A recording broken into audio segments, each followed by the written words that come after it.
Salam, selamat siang untuk kita semua. Salam hormat saya kepada Bapak Dosen Yohanes Jiminami, SIP, MSI, selaku dosen pengampu mata kuliah pembangunan politik yang sudah memberikan ruang dan waktu kepada saya untuk saya memaparkan materi mengenai jaminan hak dan kebebasan politik individu dalam pembangunan politik. Perkenalkan, nama lengkap saya Immanuel Satria Ananda Koti, NIM 200304030,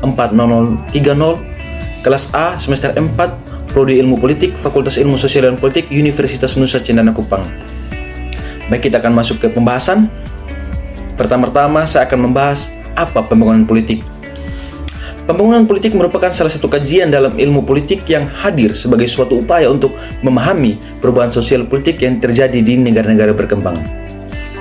Konteks dalam pembangunan politik ini lebih banyak mengarah kepada negara-negara yang sedang berkembang, masih mengalami instabilitas politik yang mempengaruhi kapasitas sistem politik karena rasionalisme, integrasi, dan demokratis yang belum berjalan baik.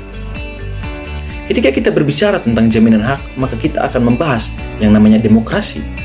Demokrasi dan kebebasan sering diasumsikan sebagai dua hal dalam satu paket. Mendapatkan demokrasi pasti mendapatkan pula kebebasan. Prinsip dari sebuah negara demokrasi adalah dengan menjunjung tinggi konstitusi dan ideologi dalam sebuah negara. Kebebasan dalam hak sosial dan politik menjadi sebuah jaminan yang sangat diperlukan untuk dapat mencapai sebuah negara yang menjunjung tinggi demokrasi sehingga aspirasi yang dapat tersalurkan dengan baik. Sebagai negara demokrasi, kebebasan berpendapat tidak harus menjadi sekedar bebas saja mengemukakan pendapat, tetapi harus bertanggung jawab dan beretika dalam berpendapat. Demokrasi memberikan pemahaman bahwa dari sebuah kekuasaan dari rakyat akan melahirkan sebuah aturan yang menguntungkan dan melindungi hak-haknya.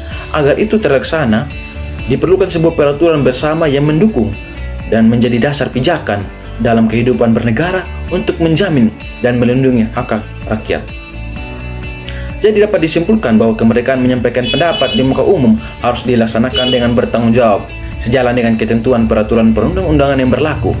Oleh karena itu, negara wajib dapat mengelola dan mengendalikan dominasi iklim kapitalis agar tetap berjalan pada koridor yang tidak merugikan warga. Negara juga harus membuka dan memberdayakan ruang publik secara optimal sebagai instrumen warga dan menyalurkan aspirasinya, serta menutup keran tumbuh suburnya praktek politik uang baik di kalangan elit politik maupun di kalangan masyarakat. Karena dengan membiarkan politik uang berlangsung, maka tidak hanya berimplikasi melahirkan politisi yang korup dan mengekang hati nurani masyarakat dalam memberikan partisipasi politiknya, namun juga berakibat tercederainya suatu pemilu yang demokratis. Sekian penjelasan singkat dari saya. Terima kasih dan salam.